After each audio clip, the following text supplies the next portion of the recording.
I will explain about language. The first is word. Word is elements of language whose arrangement consists of a collection of one unit letters that have a meaning, so that they can function to form sentence, phrases, and clauses or linguistic units that contain one meaning consisting of one or more morphemes. Word is the basic unit of language. Example is love, cat, pen. And the second is syntax. Syntax is a set of rules that define a form of language or the proper arrangement of words in a process or sentence. Example, the most basic syntax follows a subject plus verb plus direct object formula. The third is idiolect. Idiolect is habits in language that are close to a person or a group. A person-specific, unique way of speaking. Everyone has their very own idiolect that differs from the way other people talk. Example, the way you speak, the way I speak, the way that stronger over in that far corner speak. And the fourth, dialect.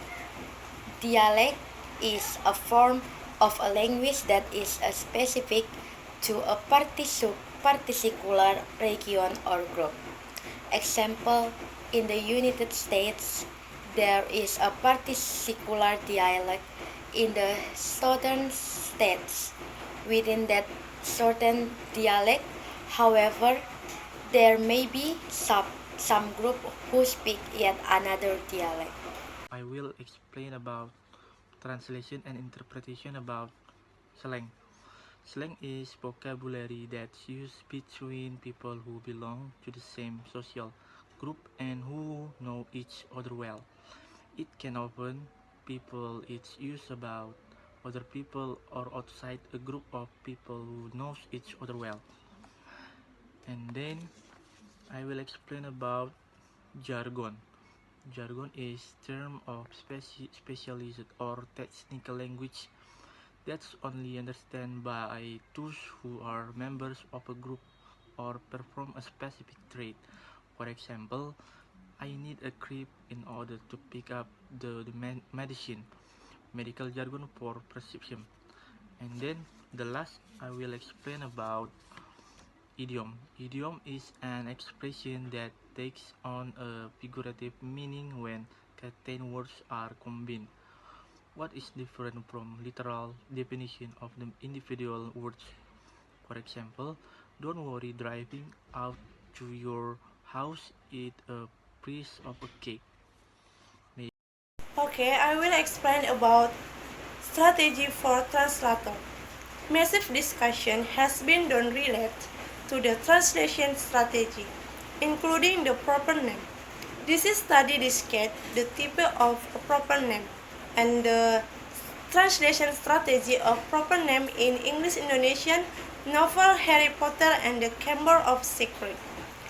The data will be presented qualitatively by using Peter Newmark and Leonquin Fernandez theories. 6. Data are frequently typed into addressing name for are typed as a geographical place and one as an object name.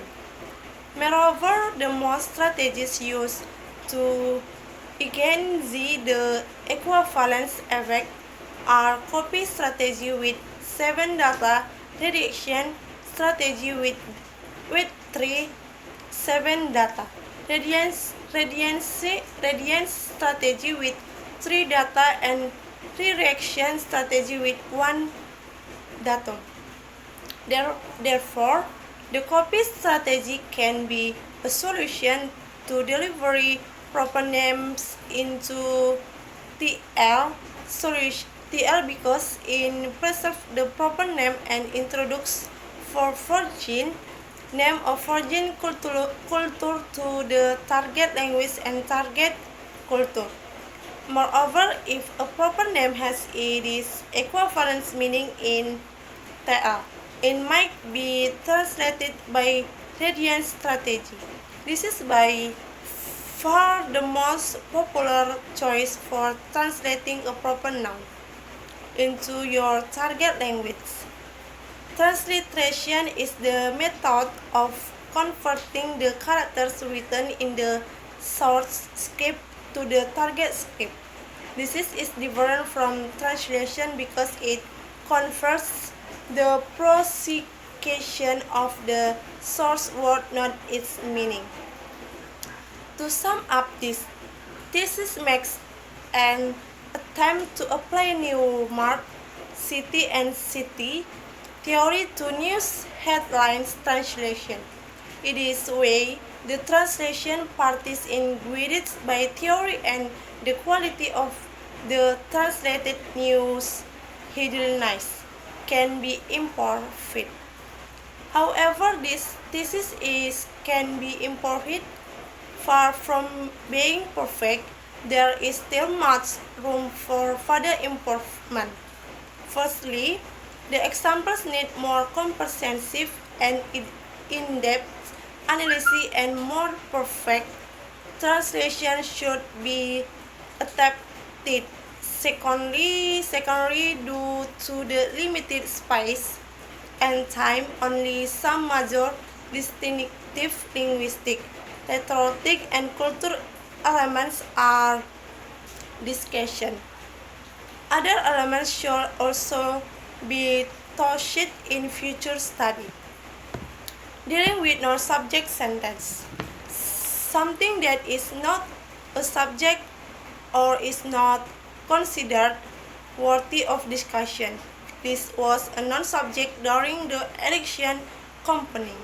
For example, relates against in some of the high-cost areas say the tax bill is a non-subject among affluent buyers and sellers. Okay, that's all for me. Thank you.